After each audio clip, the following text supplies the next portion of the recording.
Get a day start. Mr. Deputy Chairman, sir, this discussion has come at an appropriate time when people in this country are very much concerned about the future of the press, its structure and its freedom, and therefore I welcome this opportunity to say a few words. I think that there is a good deal of misunderstanding, rivalry and tension between the parliament and the press, and this misunderstanding exists on both sides of the house. The usual attitude among the politicians is that if a newspaper supports their party, then it is independent, and if it citizens their party, then it is the mouthpiece of the monopolists. Well, sir, it is not as simple as that. We all know that many parties, when they have been in power, for instance the DMK, the CPM, all these parties have harassed newspapers when they have been in power. Sir, this is not a situation that is new to India. It exists in all democratic countries. To some extent, if it inevitable, and we have to learn to live with it. The tension and the rivalry arise mostly because some of the functions of the press and the parliament overlap. Also because the two institutions to a great extent depend on each other, and this results in a certain amount of resentment. There is also the fact that the press has a function to be a critic of the government, a watchdog of the government, as well as of the political parties, and this is often misunderstood as hostility. But in our situation today, where we are still building a democracy, where democratic institutions have to be built up and sustained, and where our freedom has to be maintained, I think it is essential to create rather more cooperation and understanding between the press and the parliament. I believe, sir, that one of the important functions of the press council could be and should be to act as a link between the parliament and the government on the one hand, and the press and the public on the other.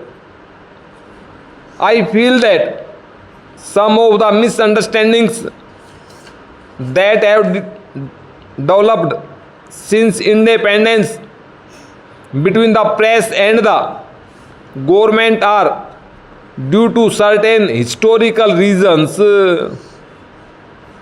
Before independence, the national newspapers existed for the national movement.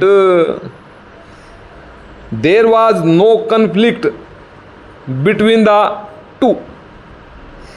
The proprietors, the editors and the leaders of a national movement were united for the single aim of removing the British government.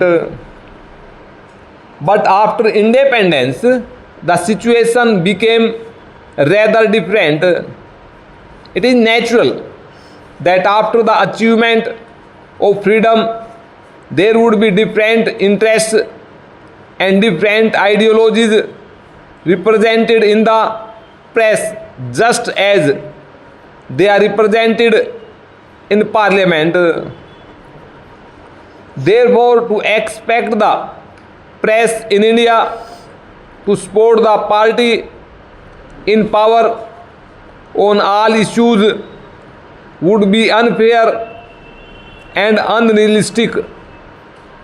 Sir, one of the complaints against the press coming from the government after the last general elections was that it did not reflect the will and the aspirations of the people, and that it has represented the monopoly interests. Even these allegations, sir, have been disproved to a great extent by those who have analyzed in detail the coverage of the last elections by the press. The fact is that a kind of distrust of the press has grown in the ruling party and in government circles.